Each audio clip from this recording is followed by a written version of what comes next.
9મા શ્લોકમાં શ્રી મહાપ્રભુજી આજ્ઞા કરે એમ શ્રી મહાપ્રભુજી 5 લક્ષણ સત્સંગના બતાવ્યા. કોનો સંગ કરવો, કોનો સંગ છોડવો, કોનાથી સાવધાન રહેવું. જો ઘણીવાર સંગ છોડી ન શકતા હોય તો મનમાં સાવધાની તો જરૂર રાખે કે મારે આનાથી ચેતવાનું છે. અને સત્સંગ એટલે કદાચ સારો વ્યક્તિ ન મળે.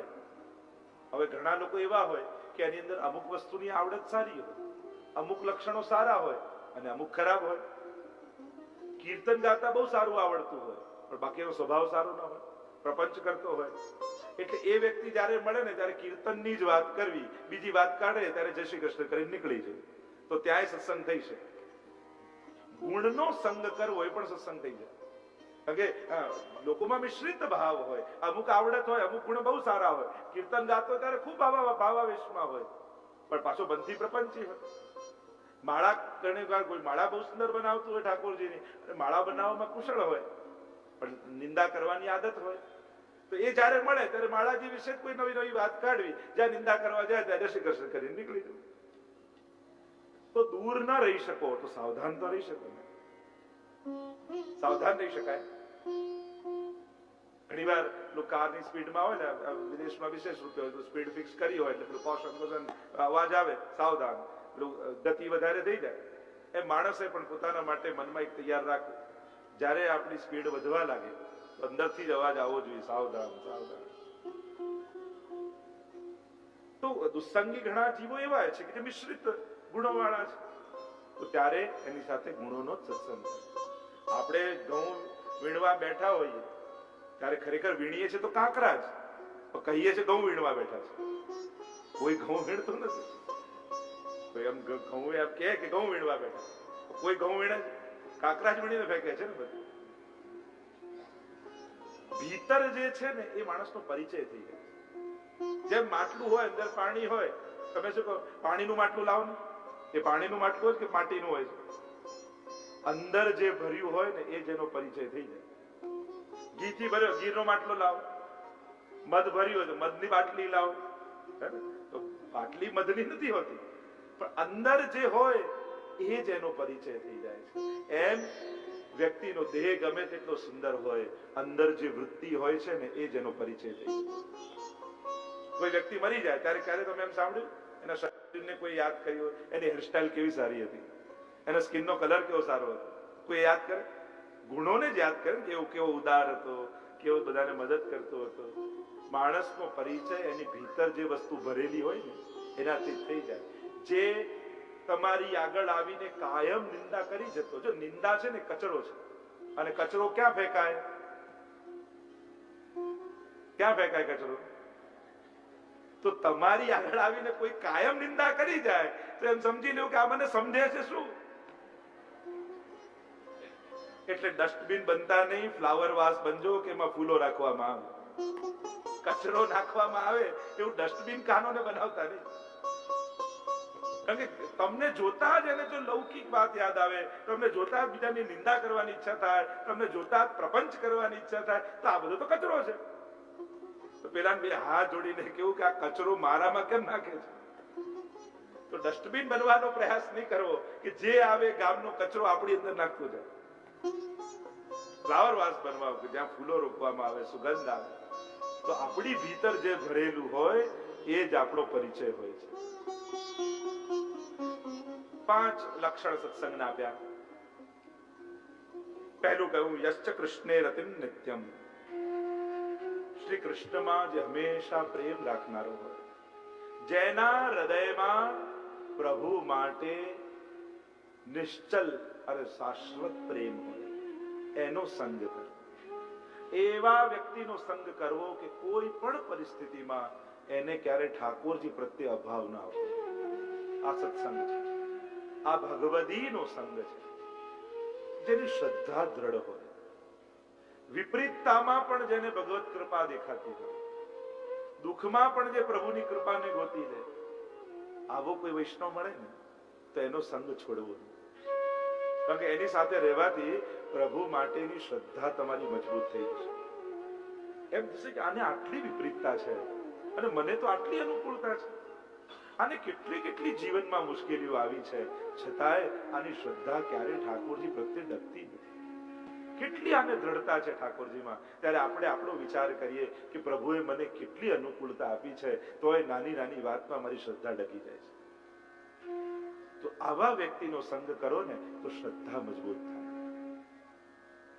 જેને ઠાકોરજીમાં નિશ્ચલ પ્રેમ હોય, જે જોતોમાં ન પડતો હોય. બરોબર પ્રસંગ આવે છે કે જયારે રાવણની આગળ પગ મૂકી દીધો, અંગદે એને કહ્યું કે જો મારો પગ હલાવી દે તો સીતાજીને અહીંયા જારી દે. અને બધા જ વાનરો ચિંતામાં પડી ગયા કે અરે રાવણ આટલો બલશાળી અને હમણાંનો પગ હલાવી દેશે. પગ મૂક્યો અને કોશિશ કરી કરીને રાવણ થાક્યો, 1 ઇંચે હલ્યો નહીં. અને જયારે રાવણ હારી ગયો ત્યારે બહાર આવ્યા, ત્યારે બધા વાનરો વાત કરવા લાગ્યા, અરે આમ પગ મુકાતો હશે, જો રાવણે હલાવી દીધો તો આપણે સીતાજીને હારી જાત, કેમ આમ કર્યું? ત્યારે અંગદે કહ્યું કે એકવાર રામ પર ભરોસો રાખ્યો હોય પછી જો અને તોના વિચાર આપણે ન કરવાના હોય, પછી તો રામ જ સાચવી લેતા હોય છે.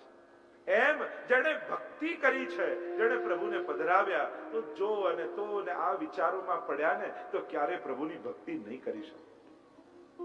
સંસાર તમને ડગાવ્યા જ કરશે. આજે સેવા પધરાવાનું કોઈને કહો ને પણ સૂતક લાગશે, તો સેવા પધરાવવામાં કોઈને ગુજરી જવાની ક્યાં રાહ જુએ છે?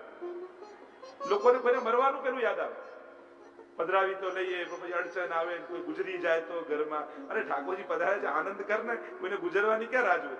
માણસની તકલીફ જ એ છે, જ્યારે સુખ આવે ને ત્યારે ભોગવે નહીં, દુઃખની રાહ જુએ. આપણે જો કઈ પૈસા આવ્યા તેમ કે હમણાં નથી વાપરવા, દુઃખ તકલીફ આવશે ને ત્યારે વાપરીશ. એટલે સુખ આવે ત્યારે પણ રાહ તો દુઃખની જ જોતો હોય છે માણસ. ઠાકોરજી પધારવાની વાત છે, એમનો આનંદ કરવાની વાત છે, અને યાદ શું કરીએ? કોઈ ગુજરી જાય, કોઈ આમ થઈ જાય, કોઈ પેલું થઈ. અરે કોઈને વાંધો નથી આવ્યો તો તને નહીં આવે. આટલાના ઘરે ઠાકોર બીજા કોઈને વાંધો આવ્યો તો પછી જેને પધરાવા છે પધરાવી લેજો. આટલા લોકોને વાંધો નથી આવ્યા તો તમને વાંધો નહીં આવે. પ્રભુ બધાનું સાચવી લે, બધાના માર્ગ નીકળી જશે. જવાબદારી લેવી પડે, રસ્તાઓ તો આપમેળે મળી જાય. આજનો સમાજ છે જવાબદારી લેતા ડરે દરેક વસ્તુમાં. બધું કરું પણ જવાબદારી મારી નહીં. એને લાભ બધા જોઈએ છે પણ જવાબદારી કોઈ નથી લેતું. દરેક પક્ષમાં, સામાજિક પક્ષમાં કહો કે આધ્યાત્મિક પક્ષમાં કહો, ધાર્મિક પક્ષમાં કહો, એને લાભ બધા લેવા, જવાબદારી નથી લેતી. જવાબદારી લો ને તો રસ્તા આપમેળે મળે. બાળક થાય ને તો માને સાચવતા આપમેળે આવડી જાય. જવાબદારી સ્વીકારે માણસ, રસ્તાઓ મળે છે. કોઈના અટક્યા નથી, બધા રસ્તા નીકળ્યા. પહેલી વાત કરી, જેને ઠાકોરજીમાં નિરંતર ને શાશ્વત શ્રદ્ધા હોય એ સંગ સત્સંગ છે. બીજું કહ્યું, જે નિરપેક્ષ હોય એનો સંગ સત્સંગ છે. જેને કોઈ અપેક્ષા ના હોય, જેની ભીતર એક જ વાત હોય, બસ બધાનું ભલું થાય, બધાનું કલ્યાણ થાય, દરેકના હૃદયમાં પ્રભુની ભક્તિ જાગે. આવો ભાવ જેના મનમાં હોય ને એ સત્સંગી જીવ છે, એ ભગવદી જીવ છે. એનો સંગ કરવો. જે અપેક્ષા વાળા વ્યક્તિનો સંગ કરશો ને, કારણ કે 2 પ્રકારનો સમાજ આજે છે, એક બુદ્ધિ પ્રધાન ને બીજો હૃદય પ્રધાન. બુદ્ધિમાં માંગણી હોય એટલે એક માંગણી પ્રધાન સમાજ, અને હૃદયમાં લાગણી હોય અને એ છે લાગણી પ્રધાન સમાજ. બુદ્ધિ પ્રધાન વ્યક્તિ હંમેશા સમાજ પાસે, બીજા પાસે, ભગવાન પાસે માંગવાની વૃત્તિ વાળો હોય. બધાએ બદલાવું, બધાએ આમ કરવું, આ બુદ્ધિ પ્રધાન સમાજ. અને બીજો લાગણી પ્રધાન, હું શું કરી શકું, હું શું આપી શકું, હું મારા પ્રભુને કેમ લાડ લડાવી શકું, એનો વિચાર કરનારો સમાજ. આ 2 પ્રકારના પ્રધાન વૃત્તિ વાળો સમાજ છે. સમાજને 2 ભાગમાં ડિવાઈડ કરી શકાય. તો નિરપેક્ષ, જેને કોઈ અપેક્ષા ના હોય એનો સંગ કરશો તો એ ગુણ તમારી અંદર આવવા લાગશે, તમારી ભીતરે જાગવા લાગશે. અને અપેક્ષા વાળાનો સંગ કરશો તો તમે પણ આવા થઈ જશો કે બધા પાસે અપેક્ષા રાખે. અને જેટલી જેની અપેક્ષા વધારે એટલું એના જીવનમાં દુઃખ વધારે. દુઃખનું મૂળ જ અપેક્ષા કહીએ છીએ. પાડોશી કરતા દીકરા પાસે આપણને વધારે અપેક્ષા હોય તો પાડોશી કરતા દીકરો વધારે દુઃખી કરી શકે કે નહીં? જેની પાસે અપેક્ષા વધારે એને દુઃખી કરવાનો અધિકાર આપણે આપીએ. અને જેની પાસે અપેક્ષા ઓછી, બસમાં આપણે ચડ્યા અને કોઈ ઊભું ન થયું તો આપણને જરાય ખોટું ન લાગે, પણ ઘરમાં આપણે મોટા ને આપણે ગયા ને કોઈ ઊભું ન થાય તો આપણને ખોટું લાગી જાય. કારણ કે એ લોકો પાસે અપેક્ષા છે. જેને ઓળખતા જ નથી, જેની પાસે કઈ અપેક્ષા જ ના હોય, ત્યાં આપણને આ વ્યવહારિક જ્ઞાન કે સુખ કે દુઃખ એવું કાંઈ થતું નથી. અને જ્યાં અપેક્ષા છે ત્યાં બધી જ લૌકિકતા આવી જાય. કે આપણને બધા પાસે અપેક્ષા છે, આને આમ જ કરવું, આને આમ જ માન રાખવું, આને મને આમ સાચવવું, આને આમ કરવું, કઈ અપેક્ષા છે અને પૂરી ના થાય એટલે દુઃખ થાય. તો નિરપેક્ષ છે એ સત્સંગ એનો કરવો. ત્રીજું કહું, જે સાત્વિક હોય એનો સંગ કરવો. તામસ, રાજસ અને સાત્વિક 3 પ્રકારની વૃત્તિ વાળા હોય.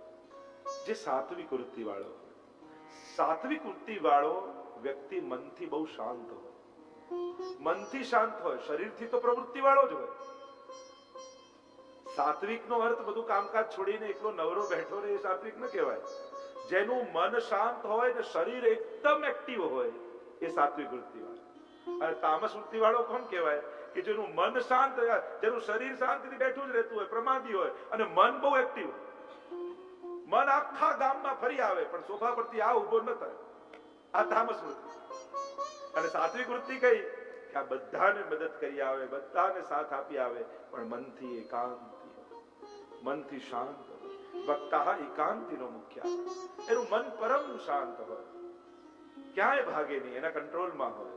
એ જ્યાં બેસાડવા માંગે ત્યાં જ જઈને બેસે, એવું મન એનું હોય. સાત્વિકતા. અને સાત્વિકતાનો અર્થ નીરસતા નથી થતો. ઘણા લોકો સાવ નીરસ વ્યક્તિ હોય ને એને સાત્વિક માને.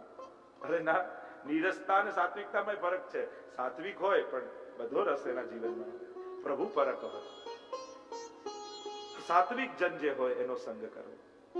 ચોથું કહ્યું, શ્રી વલ્લભનો જે કૃપા પાત્ર હોય એવા ભગવદીનો સંગ કરવો.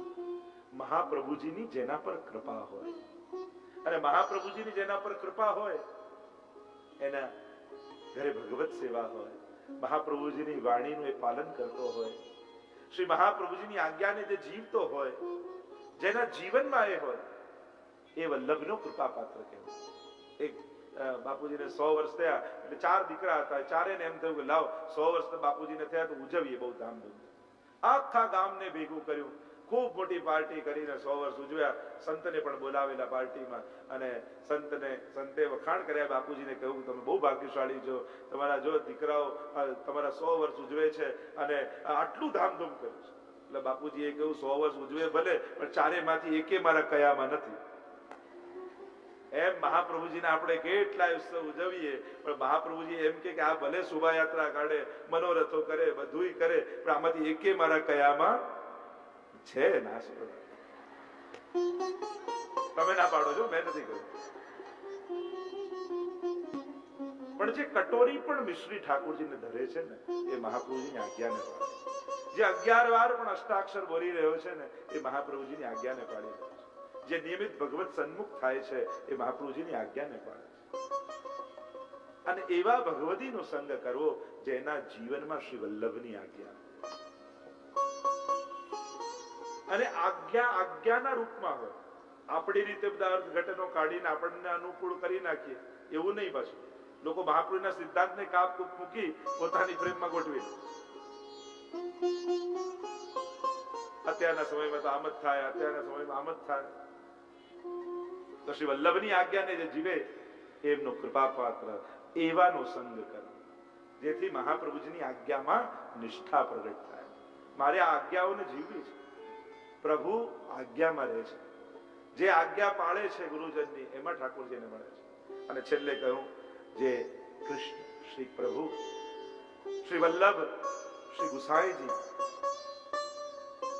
એ ચારેય સ્વરૂપોને શ્રી યમુનાજી એક કરીને જાણતો હોય,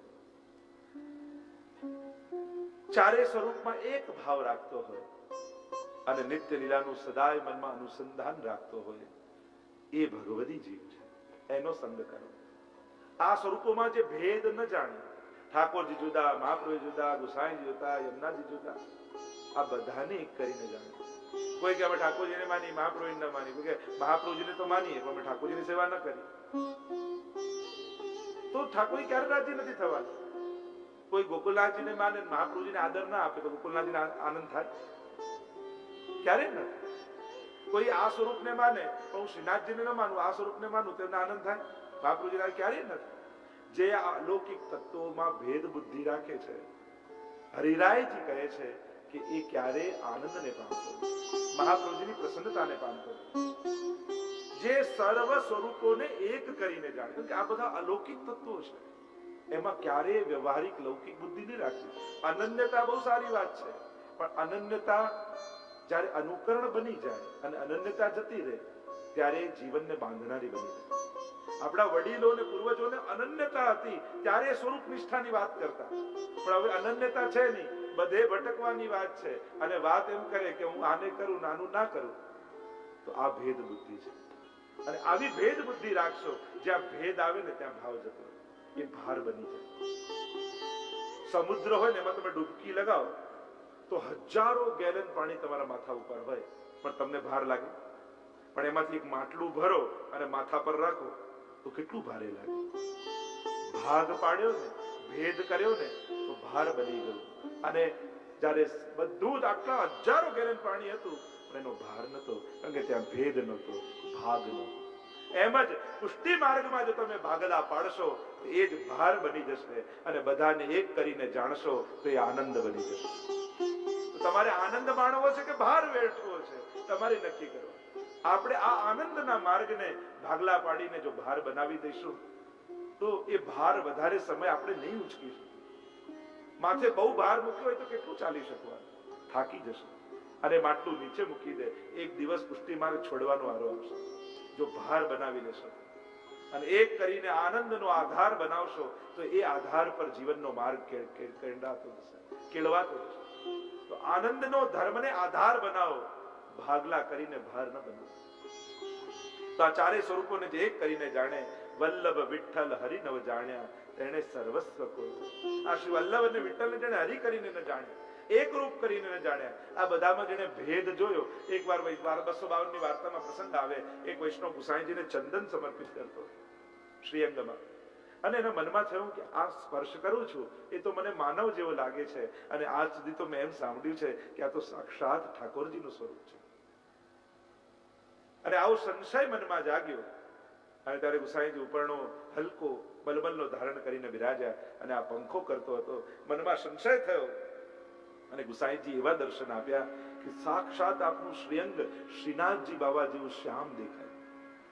અને એમ લાગ્યું કે સાક્ષાત શ્રીનાથજી બાબા બિરાજેલા છે, અને એક કરીને એમને અનુભવ કર્યો. આ ભાવ વાર્તા સાહિત્યમાં આવે છે. જ્યારે કૃષ્ણદાસ મેઘનની વાર્તા એમના ગુરુ પૂર્વમાં હતા, નારાજ થયા ત્યારે મહાપ્રભુજીના સેવક થયા, ત્યારે કહ્યું ગુરુએ કે તે બીજા ગુરુ કરી લીધા છે. ત્યારે કૃષ્ણદાસ મેઘને કહ્યું કે ગુરુ તો આપ જ છો, આપની કૃપાથી મને સાક્ષાત પ્રભુ રૂપ મહાપ્રભુજી મળી ગયા. અરે એ ઈશ્વર છે હું કેમ માનું, પ્રમાણ આપ. કૃષ્ણદાસે કહ્યું કે આપ કહો એ પ્રમાણ આપું. સામે એક અંગીઠી પડી હતી ને કોલસા ધગધગતા હતા. ગુરુએ કહ્યું જો મહાપ્રભુજી શ્રી વલ્લભાચાર્યજી સાક્ષાત પ્રભુ હોય તો અંગારા હાથમાં લઈને બતાવો. જો પ્રભુ હશે તો અગ્નિ તારું કાંઈ નહીં કરે, નહીં તો તારો હાથ બળીને ખાખ થઈ જશે. કૃષ્ણદાસ મેઘને કહ્યું કે જેવી આપની આજ્ઞા. બળબળતા અંગારાઓ હાથમાં લીધા, અને ઇતિહાસ એમ કહે છે એ બળબળતા અંગારાઓ શીતલ પુષ્પ બની ગયા. અને અનુભવ કરાવ્યો આ વલ્લભ કોઈ સાધારણ નહીં, સાક્ષાત પ્રભુ રૂપ છે. એવા તો અનેક પ્રસંગો આપણા વાર્તા સાહિત્યમાં છે. એવા ઘણા પ્રસંગો મળશે કે જ્યાં મહાપ્રભુજીએ શ્રીજી રૂપે દર્શન આપ્યા હોય, પણ એક એવો પ્રસંગ નહીં મળે કે શ્રીજીએ વલ્લભ રૂપે દર્શન આપ્યા. તો મહાપ્રભુજી શ્રીજીનું રૂપ ધારણ કરી શકે છે, પણ શ્રીજીમાં એ સામર્થ્ય નથી કે વલ્લભનું રૂપ ધારણ કરી શકે. અને એટલે શ્રીજી એ પ્રભુ અને વલ્લભ એ મહાપ્રભુ છે. એ મહારૂપ પ્રભુ રૂપે ઓળખાય છે.